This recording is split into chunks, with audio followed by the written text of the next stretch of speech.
Hey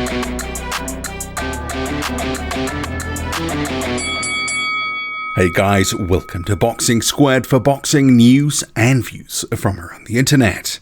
A fight between Daniel Dubois and Joe Joyce for April the 18th at the O2. It looks all but set to happen.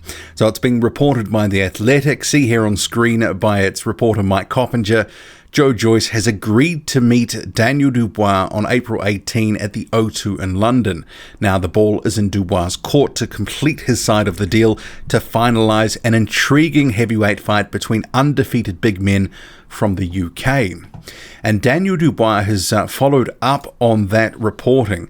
He's put up a photo of him punching Joe Joyce in the face. Obviously, it's a mock-up, but he's got 3 sort of hourglasses with the sand rolling through. So if his side is yet to be done and he's putting this sort of stuff up, it kind of looks like, he's at least signaling it's going to happen. And if it does happen, Joyce and Dubois, April the 18th at the O2, that would be a great fight. And that date, you may recall, that was originally when they were talking about Dillian Whyte potentially fighting on that date. But perhaps it has been snagged by Frank Warren, Joyce and Dubois' promoter. And you may recall just from earlier today as well, there was a video that I put up, news that Joe Joyce and Filip Hrgović had been ordered by the EBU. Seemingly, though, this fight is much further along. The EBU ordering that fight doesn't mean it's going to happen. Joyce and Dubois promoted by the same guy, and they've been in talks for some time now. And I'll come to Frank Warren's statements on the sort of fight and the potential for it, because he's sort of hinting that news is coming soon as well. So in his column, see here on screen, this is the second half of it. He says, on the subject of great heavyweight fights, he'd been talking about Tyson Fury up here. The biggest one on the domestic front is coming along nicely, and hopefully we will be in a position to share some good news in the not too distant future. Daniel Dubois vs Joe Joyce is an absolute banger of a fight between 2 heavyweights of enormous potential and pedigree. It is the biggest fight to be made for either of them, so it needs to happen. So I'll continue with the rest of this and then on to some thoughts about the matchup in general. So Warren continues, I hear the argument over where would be left to go for Joe should he be defeated by a much younger man in Daniel. It is nonsense to say that it would be fatal for his career. Joe is a top draw operator, an elite amateur who has taken the plunge right from the beginning in the professional game. It is never just a loss that affects a fighter's prospects, it's how you lose and who against. There would be no shame in losing to Daniel or vice versa. If you make a big fight that the public want to see, then somebody has got to lose on the majority of occasions. In any case, certainly the heavyweight division, one win, you are right back in the thick of it. You can put it down to experience, and the proof of the pudding is in someone like Derek Chisora, who has had multiple opportunities to come again. What is for sure is there would be no turning back for either Daniel or Joe once this fight is in place. It will be big, meaningful fights all the way to the top for our big fellas.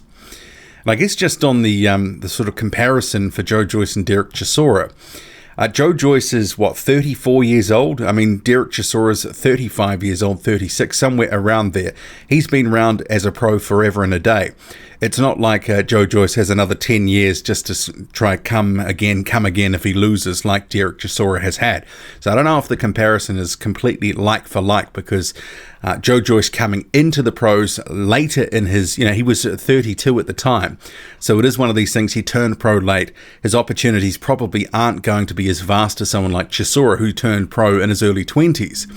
But of this fight, it seemingly is going to get made. And I got to say that I was a little skeptical that this would happen early in the year, in April.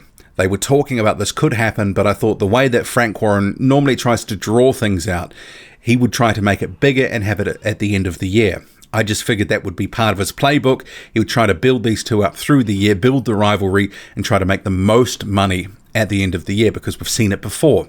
But if they do make this in April, it really is a big statement for both guys. And kind of like the Nathan Gorman-Daniel Dubois fight, Nathan Gorman signed on. He really put everything on the line. Sure, he came off second best, but everyone was really looking forward to that fight. Who would win? How would it sort of play out? And what were both really made of? And we kind of get that with this fight too. Daniel Dubois, a blue chip prospect, he's probably rated higher on people's sort of prospect boards than Joyce, not by too much. Joyce, on my prospect board, I have my top 6 prospects, not necessarily in any particular order, but if I was to sort of rank Dubois versus Joyce, I would have Dubois probably slightly ahead of him. But I like both fighters because they're both very talented, they're big guys, they punch hard, they get knockouts, and they're entertaining to watch.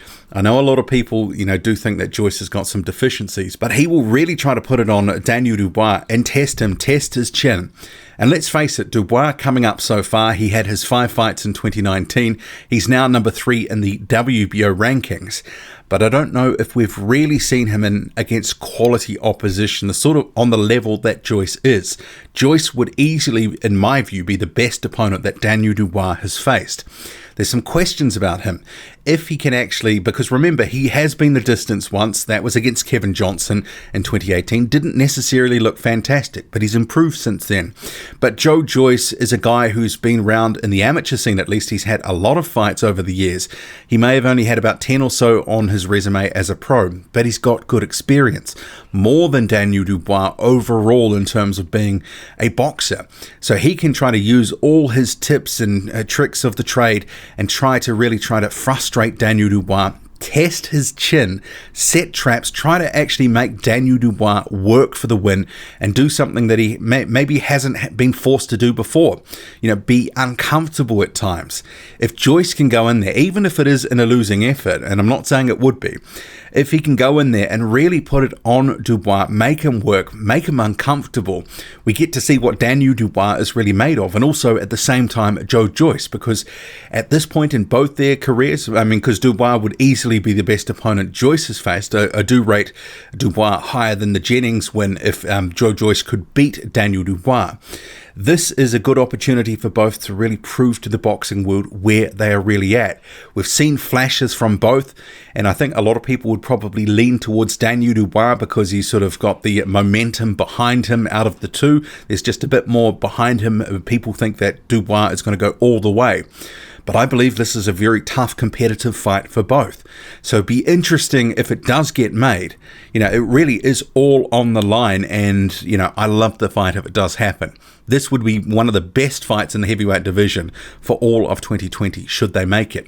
And from what Frank Warren is saying, good news could be happening soon. Mike Coppinger saying Dubois is yet to sign his end of the deal, but on obviously social media indicating maybe something is coming soon, that the time is almost running out until something happens, something is announced, and Joyce apparently having signed his end of the deal. So while there's the stuff about Joyce and Hrgovic having been ordered by the EBU, that really just could end up being a bit of out of left field. It probably doesn't happen. But this one, either one, I don't care which fight gets made. If either gets made, that is fantastic. What do you make of it all? Drop a comment, loud and often. Hit like, hit subscribe. Follow me on Twitter, boxing_squared. I'm out.